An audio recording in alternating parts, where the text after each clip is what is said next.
Good evening, everybody. Welcome to Rester Farms. My name is Ken Rester. We've been getting a lot of questions on what we do and how we store our frames through the winter time. It's September here in northern Florida, so it's getting about time to start pulling any extra boxes off. And then what we do is we store them, and sometimes you have issues with insects and predominantly the wax moth, because when you get those in there, boy, they can make a mess. So what we came up with is what we call the frame vault, and this little device has been super for us. I've read an article and many articles on what you can do to kind of protect them. Some of them recommend that you freeze your frames, and it works real well. Clemson University put out a nice little article, and we'll attach that on the bottom of this video here so that you can go read it yourself if you need to. It talks about freezing them, it talks about chemicals and things of that nature. Well, I want to stay chemical free as I can, and I'm trying to with the bees, and this has been one method that I've come up with.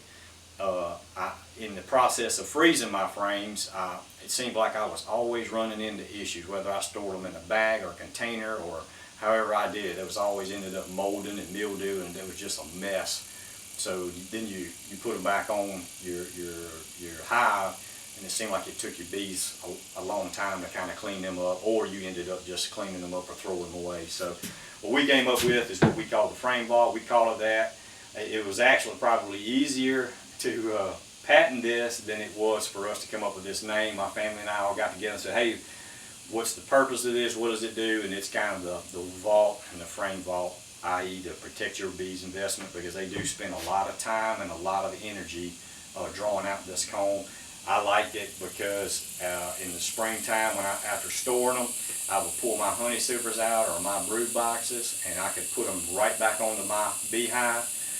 Then they could brood up. They could go ahead, and the awesome thing about it is your bees at that point, they're not having to draw out comb or spend their energy into draw out comb. They're spending their energy filling it full of nectar, fanning it, bringing the moisture content down, capping it, and then you got honey. So you'll see a difference in the speed of getting your honey than any other method versus putting in there a bare frame or a frame that you've had to clean off. So basically what I do is I don't have a lot of freezer space. I still freeze my frames.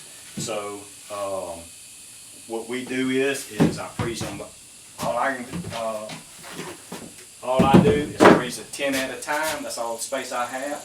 Once I'm done, I generally leave them in my freezer 2 to 3 days. I want to make double sure. If you read that article from Clemson, they have different recommendations. I just do 2 to 3. That's my preference. You might have your own, whatever works for you. After I pull them out, I put them back in like this is a brood box. I put them back in my brood box. As you can see, there's ventilation holes. There is another screen at the bottom of here, so it just allows a lot of airflow to come back and forth through there. I put the screen back on the top. It has a screen top too as well, and that just allows airflow to come in and out like this.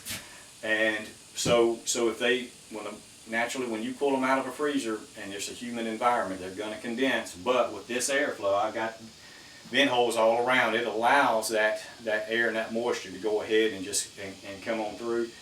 At the same time, it protects insects from reinfesting or re-entering your frames. So over time, when you pull them out in the springtime, they're protected, they're ready to go. So if you have any questions or comments, please feel free to email me at ken@resterfarms.com. You can leave a message on this site here. There's other ways that we communicate, just Twitter and other things you'll see on our website. It's www.resterfarms.com. If you want to order one of these, feel free to. If you have any questions, feel free to email me. Comments, I'm open to it. We're all struggling through to try to keep our bees alive, and I'm open to comments just as well as you are. I appreciate your time, and I look forward to hearing from you. Appreciate it.